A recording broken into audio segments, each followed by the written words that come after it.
और अभिजीत हमारे साथ इस वक्त मेरठ से लाइव हमें ज्वाइन कर चुके हैं। अभिजीत, एक तो मेरठ, दूसरा संभल, ये दोनों ऐसे जगहें हैं जहां पर लगातार इसको लेकर विवाद बढ़ता जा रहा है। जो ताज़ा फरमान आया पुलिस का, अभी आप सुरक्षा के क्या बंदोबस्त देख पा रहे हैं, पहली बात।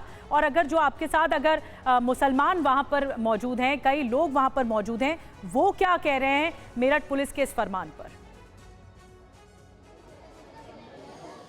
बिल्कुल, इस वक्त मैं मेरठ में मौजूद हूँ। भगत सिंह मार्केट का ये एरिया है। ईद को लेकर लोगों में उत्साह दिख रहा है। आप देख सकते हैं कि यहाँ पर भीड़ भाड़ आपको मार्केट में दिखाई देगी। ईद पर लोग खरीदारी करने के लिए बड़ी संख्या में पहुंच रहे हैं, लेकिन उसके साथ ही प्रशासन का ये आदेश जिसमें कहा गया है कि अलविदा की नमाज लोग बेशक अदा करें, लेकिन मस्जिदों के भीतर, ईदगाह के भीतर अदा करें, वो सड़कों पर ना आए और यहाँ तक कि अपने घरों के छतों पर भी वो नमाज नहीं पढ़ सकते। लेकिन इस पर अब लोगों की क्या राय है, हम बातचीत करेंगे लोगों से। यहाँ पर भीड़ भाड़ का इलाका है, तमाम लोग हैं खरीदारी के बीच।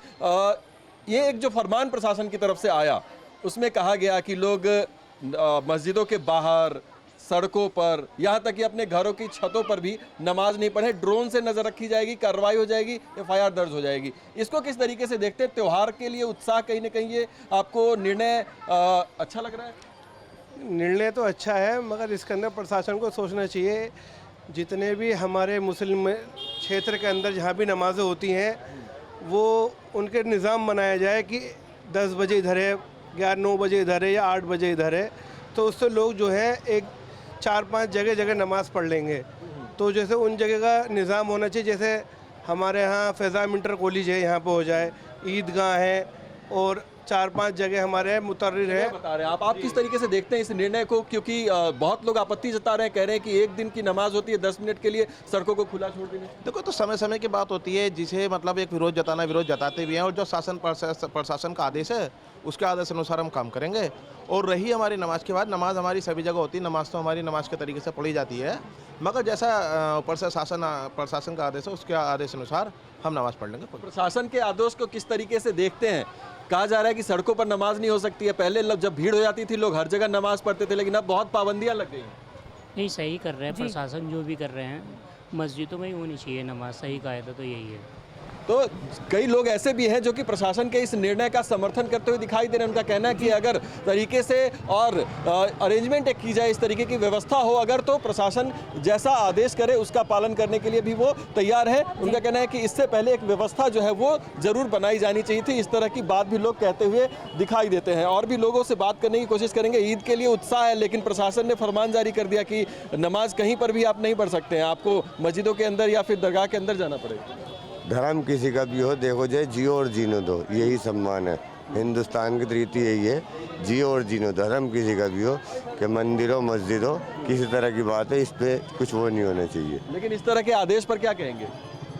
सोचा विचारी करनी चाहिए प्रधान जी को या किसी चीज़ को भी। इसमें जो है हिंदुस्तान का संविधान यही बनाता हमारा, आज से नहीं, हिंदुस्तान जब सालों से है कि जो है जियो और जीने दो। बिल्कुल, तो सबकी अपनी अपनी राय आप देख सकते हैं कि ये जो प्रशासन का आदेश आया है उसके ऊपर है। लेकिन तमाम मस्जिदों में अब ये व्यवस्था शुरू हो गई है। जगह जगह होर्डिंग्स हमने देखे कि लगने शुरू हो गए हैं कि मस्जिद जो प्रशासन, मस्जिद कमेटी जो है वो प्रशासन के आदेश के पालन।